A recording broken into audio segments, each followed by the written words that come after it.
Hey everybody, welcome back to the channel. Today I have got a long run scheduled. It's Monday, and after the run today, I will be officially at the halfway mark. So this will complete week number 8 of the marathon training program. A couple things I'm doing a little bit different today. I'm going to use the Maurten Hydrogels out on the run. I've only used those once before, and I think that was last week's long run. And I just took one, and that's because when I took it, I hadn't had them before. And the texture and the volume of those gels is a little bit more than what I'm accustomed to or used to, and that was a little bit off-putting. But I know what to expect now and a little bit better how to take them. Just so you know, if you haven't had the Maurten Hydrogels before, I'm gonna set my camera down here for a second. Maybe I can make it a little easier for myself to talk, not have to carry quite so much stuff around. My hand's getting a little bit destroyed. I'm gonna move out of the sun. I love the sun, but it glare right in my eyes. Okay, so the hydrogels are a different consistency than other gels that you might be accustomed to. It's thicker, and it's there's just more volume, and it was a little bit off-putting the first time that I had taken one out on the run. So I'm gonna try using those the entire time around today. It's gonna be a good practice because this is what I'm hoping to be able to use when I get to Boston.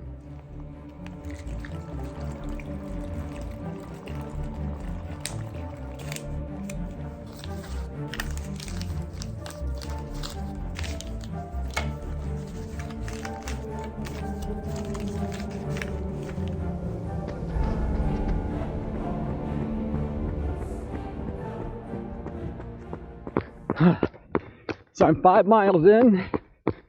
I took my first gel at about 4.75 miles.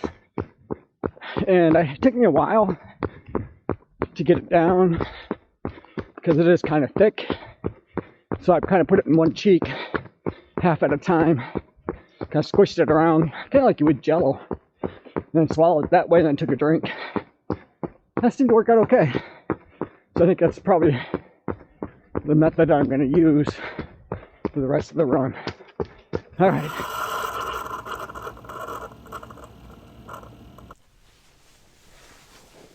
All right, so let's take a look back at week number 8. But before I get started with all of that, I kind of wanted to do a little bit of a follow-up with the Maurten gels. So during that run, I ended up taking 4 altogether. So I took one at the start before I headed out the door.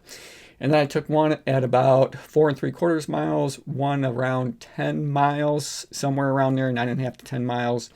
And then another one right around that 15-mile mark. So that's what I used to get me through the long run. I think for the most part, it did a pretty good job keeping my energy levels up.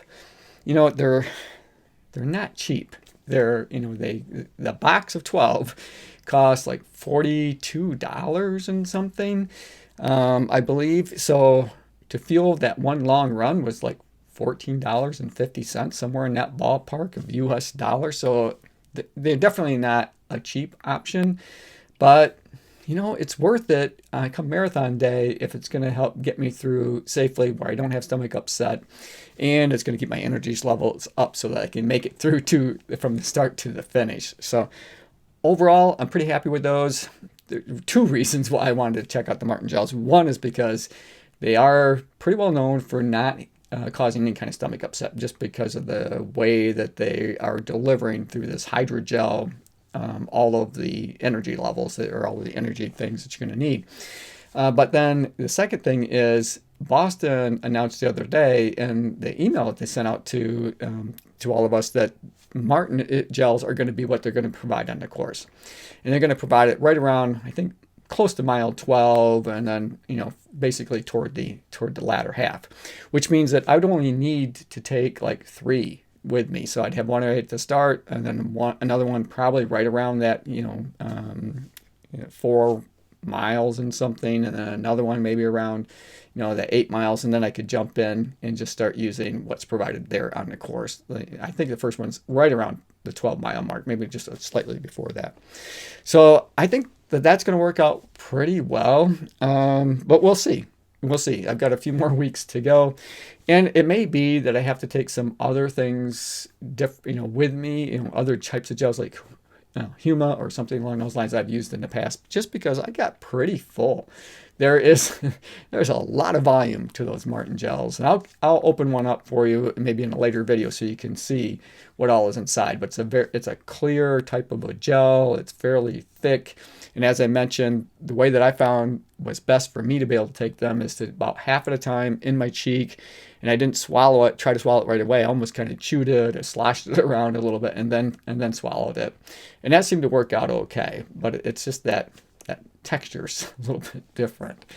Okay, so now enough about Maurten gels. Oh, if you guys have had experience with them, let's talk about it in the comment section below. I think that would be a great conversation piece. And I do want to say thanks to everybody who continues to comment on all of the videos, including the cooking series that I do on Saturday. Oh, this Saturday, I'm not exactly sure what I'm going to make. It might be the turkey trot meatballs that was mentioned in a previous comment before, because that kind of paired up.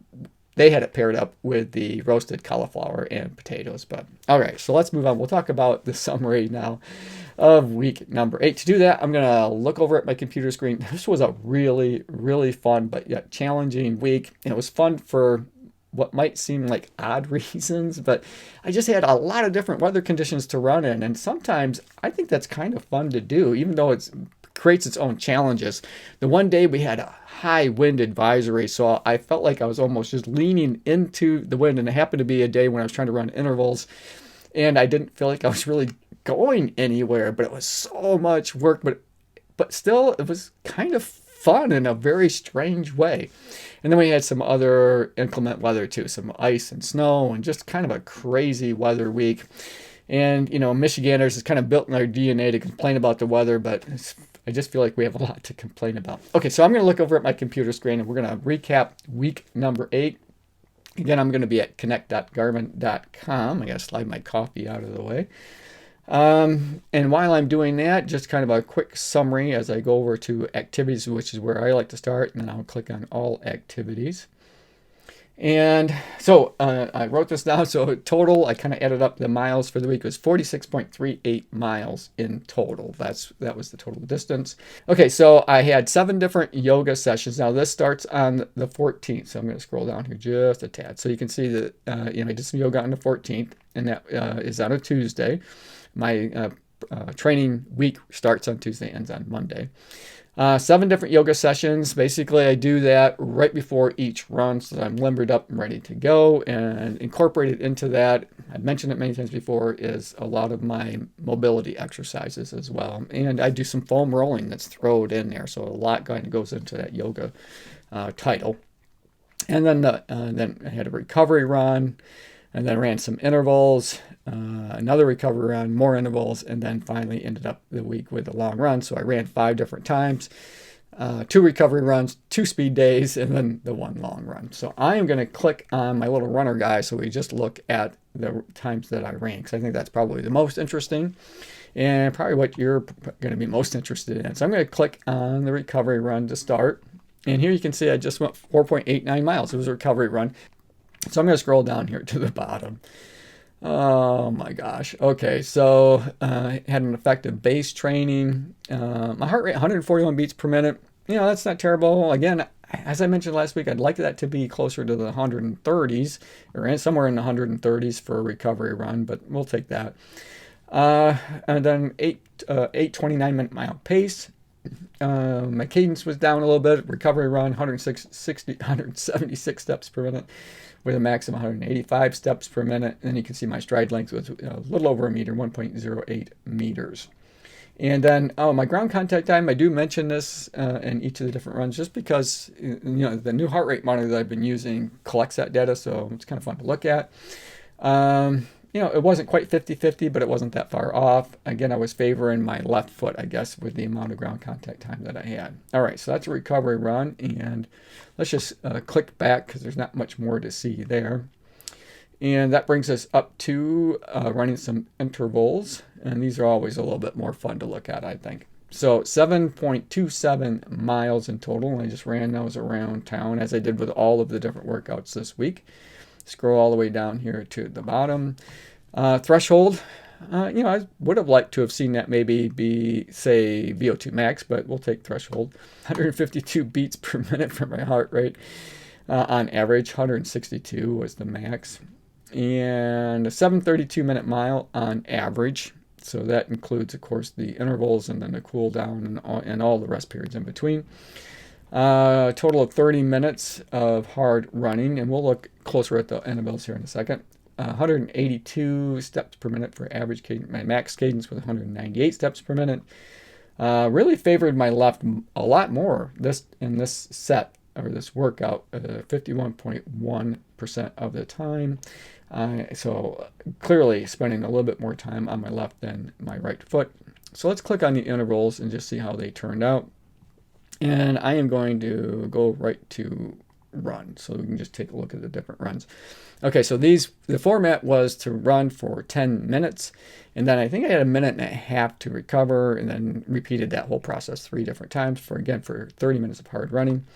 Oh, so what happened was I was running into the wind. I mentioned earlier on that we had a wind advisory. Well, this was the day that I was running 10 minutes. Basically, it felt like into the wind the whole time. So 6:59 minute pace there, 6:55, and then 7:01. And of course, it was a hard workout for me to get in, but still kind of fun. I spent a lot of time, I remember, hanging onto my hat so it didn't blow away, because even with it turned around, the wind kept catching the bill and it kept flipping up, and I kept thinking I was going to lose it off my head. So a lot of times I'm holding on to my hat, holding on to the camera.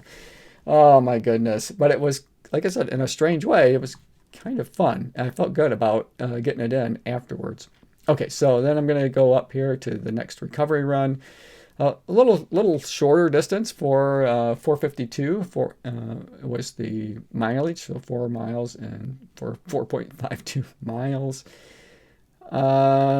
Base, that's what you would expect. Heart rate, a little better than the last time, but pretty much right at that 140 mark. Close. We're knocking on the door to to get into the 130s. That's where I hope to be come marathon day. My average pace was considerably slower. Again, 30 minutes of running with 10-minute cool down, but I just ran to 40 minutes. 176 steps per minute. Average 189 steps per minute max. And then here is closer to that 50-50, really close actually to 50-50, 50.1 versus 49, but still favoring that left side just a little bit. All right, so let's back out of that recovery run. And it brings us to the last set of intervals. So here it was a 7.95 miles in total. The format was a little different. So here you can see that it did have a VO2 max effect. So that was the primary benefit. So that was good. 151 beats per minute on average for my heart rate. And that's not bad for trying to run fast for me. 168 beats per minute was the max there. And then a 7:33 minute mile pace on average. And with basically 24 minutes of hard running based on the format. And my cadence was up, 184 steps per minute. 200 steps per minute was the max. My stride length was up, or lengthened out just a little bit. And then this is interesting. So here, I was close to 50-50, but I was actually favoring my right. I spent a little bit more time on my right than on my left, doing the speed work. So I thought that was interesting. Okay, so I'm going to scroll up just a tad so I can get to the interval so we can take a look at that. And I'm going to just click on run. Okay, so here you can see that now the format was to run 1K. So these were 1K repeats like I did last week. And the first one was a 6:19. So that's pretty good. That's actually really good for me. And then a 6:27, 6:32, 6:43, 6:46, and then 6:35. So overall, I'm pretty pleased with that. Anytime I can get, like I said, in the 6:30s, I mentioned that last week, I'm pretty happy with that. Okay, so let's back up. Here on the long run, you can see I went 21.75 miles. 2 hours and 55 minutes in total. So it's a lot of it is just about endurance, keeping those feet moving for that length of time. And we'll get down here. Threshold is a benefit, of course. That's what we want. This does say overreaching. It said that the last couple long runs, I think. 154 beats per minute on average. And then we're going to click over here to an 8:03 minute mile pace. So I wasn't running marathon pace, but it was quicker than last week's long runs, a little bit faster. 180 steps per minute was my average cadence. You know, I'd like my average cadence to be at least like in the mid 180s for come marathon day, but you know, 180 steps per minute, you know, that's an 8-minute mile pace. So, and then we got a decent stride length, 1.12 meters. And then here again, for this run, last week it was 50-50. This week, I was favoring my right a little bit on the long run. So 49.3% ground contact time on my left, and then 50.76% on my right. Okay, so that is the week in total, or the week is kind of summed up there. All right, so let's wrap it up. Thanks for making it to the end of the video. I hope you enjoyed it. I enjoyed making it for you. As always, run tall, run strong, be kind to one another. Thanks for watching, and we'll see you next time right here on Run Tall with Tim. Oh my goodness gracious, it's windy out here today. We got it done, but I'm sure my times were not terrific. It was pretty brutal going into the wind, and that was about half of the time, coupled with being some hills there, but we got it done.